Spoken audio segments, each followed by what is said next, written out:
একটা দ্বীনি মজলিসের মধ্যে দ্বীনি মজলিস বন্ধ করার জন্য প্রথমে বিভিন্নভাবে ষড়যন্ত্র করা, এরপর সফল না হয়ে ঢিল ছুঁড়ে আল্লাহ তাআলার খাঁটি বান্দাদেরকে আহত করা, তাদের মাথা থেকে রক্ত ঝরানো, এর চাইতে বড় বেইনসাফি আর বড় জুলুম কি হতে পারে? একই ময়দানে মাঝখানে একদিনের ব্যবধান, পরপর দুইবার লাগাতার বয়ান। গত পরশুদিনই বাদ আসর আপনাদের এখানে বয়ান করে গেলাম, আর আজকে আবার বাদেশায় আপনাদের সামনে এসেই পুনরায় আলোচনার মাইক হাতে তুলে নিলাম। মাঝখানে যদিও একদিনের ব্যবধান, তবে ঘটনা ঘটে গেছে এমন বিশাল, যেটা আসলে মনে হয় যতদিন পর্যন্ত এই মিরপুর বাজার থাকবে ঘটনাটাকেও ভুলতে পারবে না। মানুষের সাথে মানুষের ভিন্নমত থাকতেই পারে, সেদিনের আলোচনার মধ্যেও এই দিকটা বারবার উঠে এসেছে যে ইলমি ইখতিলাফ ইলমিভাবে সমাধান হবে। আলেম ওলামারা এই বিষয়গুলো নিয়ে ইলমিভাবে, দালিলিকভাবে, প্রামাণিকভাবে যুক্তিতর্ক দিয়ে আলোচনা করবে। একজন দলিল দিবে আর একজন পাল্টা দলিল দিবে, দলিলের খণ্ডন করবে। এভাবে হতে হতে এক সময় যেটা সবচাইতে বেশি শক্তিশালী সেটাই মানুষের সামনে দিবালোকের মতো স্পষ্ট হবে। এখানে বাহুর বল বা গায়ের জোর বা মুখের চাপার জোরের কোনো বিষয় না, বিষয় হলো দলিলের, বিষয় হলো প্রমাণের, বিষয় হলো কোরআনের, বিষয় হলো হাদিসের। এ কারণে আমি অনুরোধ করে গিয়েছিলাম, মাত্র একদিন আগে অনুরোধ করে গেলাম যে আল্লাহর ওয়াস্তে কোনো সাধারণ মানুষ আলেম উলামার ইখতিলাফি বিষয়ে ইন্টারফেয়ার করবেন না। আলেমদের বিষয়ে আলেমদের কাছে ছেড়ে দেন, কারণ ইলমের আলোকে যেহেতু তারা কথা বলবেন, তারা ফয়সালা করবেন। ইখতিলাফ করলেও যেহেতু ইলমের আলোকে করবেন, সুতরাং আশা করা যায় তারা যদি ভুল কিছুও বলেন আল্লাহ তাদেরকে মাফ করে দিতে পারে। কারণ এই হাদিস আপনারা শুনেছেন যে একজন ইসলামী বিচারক যখন বিচার করার জন্য কোনো ইজতেহাদ করে, কোনো একটা মাসআলায় গবেষণা করে, যদি এই গবেষণা করতে গিয়ে সে সঠিক করে আল্লাহ তাআলা তাকে দুইটা নেকি প্রদান করেন। আর যদি ভুলও করে, গবেষণা করতে গিয়ে, ইজতেহাদ করতে গিয়ে, তাহকিক করতে গিয়ে ভুল করে ফেলেছে, তবু আল্লাহ রাব্বুল আলামিন তাকে একটা সওয়াব, একটা নেকি দান করেন। কিসের জন্য? বান্দা চেষ্টা তো করেছে, বান্দা মুজাহাদা তো করেছে, বান্দা মেহনত তো করেছে। এই চেষ্টার সওয়াবটা আল্লাহ দিয়ে দেন। আর সঠিক হলে 2 গুণ সওয়াব কেন দেন? যে একে তো চেষ্টার সওয়াব, দ্বিতীয়ত হলো সঠিকতার সওয়াব, আল্লাহ ডাবল সওয়াব তাকে দান করেন। তো অনুরোধ করে গিয়েছিলাম যে সাধারণ মানুষ যারা, আলেম ওলামার ইখতিলাফের মধ্যে আপনারা ইন্টারফেয়ার করবেন না, এটা আলেমদের কাছে ছেড়ে দেন।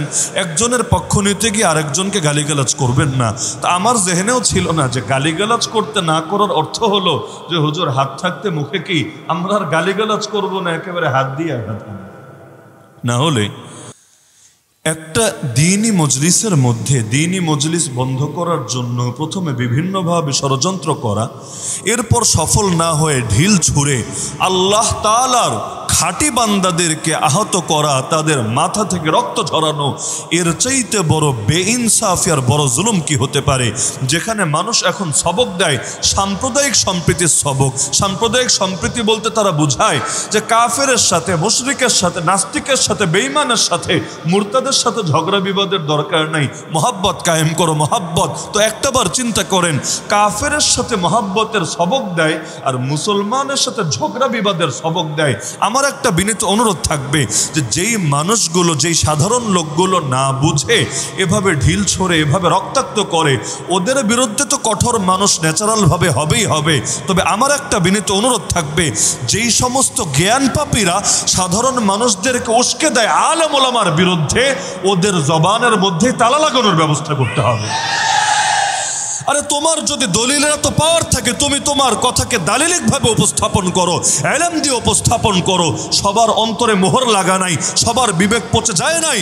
আরে তোমার যদি দলিল শক্তিশালী হয়, একেবারে সমাজের 100 জনের 100 জন না হোক, অন্তত 70-80 জন তোমার কথাকে গ্রহণ করবে। কারণ জেনে বুঝে কেউ জাহান্নামে যেতে চায় না, জেনে বুঝে কেউ বাতিলের পেছনে, গুমরাহির পেছনে যেতে চায় না। কিন্তু দলিল দিবা না, প্রমাণ দিবা না, খালি গালিগালাজ করবা। আর এক এলাকায় এসে ওই এলাকার প্রবীণ আলেমদেরকে নিয়ে টিটকারি মারবা, আর তোমার লোকদের কুশকে দিবে আলেমদের বিরুদ্ধে যারা নবীর দুশ্মন, এরা গুস্তাখে রাসূল, এরা আহলে বাইতের শানে বেয়াদবি করে। সুতরাং এদের জিহ্বা কেটে দিতে হবে, হাত ভেঙে দিতে হবে। আর এগুলো কোন তামাশা? কাফেরের বিরুদ্ধে তো জীবনে বলতে শুনি না, নাস্তিক বেঈমানের বিরুদ্ধে তো বলতে শুনি না, মুরতাদদের বিরুদ্ধে তো বলতে শুনি না, যারা আল্লাহর নবীকে গালিগালাজ করে তাদের বিরুদ্ধে তো বলতে শুনি না, বাংলাদেশ থেকে যারা ইসলামকে নিশ্চিহ্ন করতে চায় তাদের বিরুদ্ধে তো একটা টু শব্দ মুখ থেকে বের হতে দেখি না।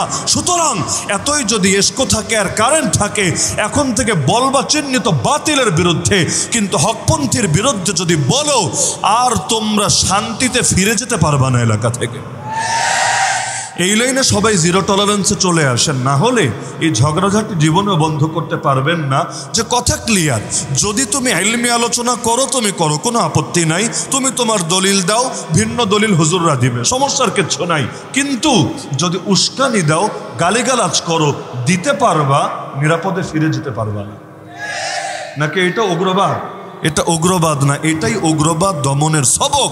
আমাদের বিষয়গুলো আমাদেরই বুঝতে হবে, না হলে মুমিন যদি মুমিনের মাথা ফাটায়, আরে কাফেররা কি করবে? কাফেরের কাজগুলো তো এখন নামধারী মুসলমানরাই করে দিচ্ছে। দেখেন না, আলেম ওলামারা গ্রেফতার হয়, একদল উল্লাস করে, আমাদের পীরের বদদোয়া লেগেছে। আরে তোর পীরে তওবা কর নতুন করে, না হলে এই পীর আবার কেমন পীর যে বদদোয়া দিয়ে খালি আলেমদেরকে জেলে ঢুকাতে পারে, কিন্তু পারে না জালেমের মসনদের পতন ঘটাতে। অথচ যদি সে হকপন্থী পীর হতো, আগে বদদোয়া করতো জালেমের বিপক্ষে, তাগুতের বিপক্ষে, বাতিলের বিপক্ষে।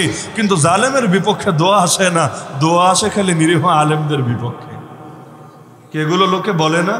তো সুতরাং আল্লাহর ওয়াস্তে এই সমস্ত কলঙ্ক নিজেদের কাঁধে বয়ে আনবেন না।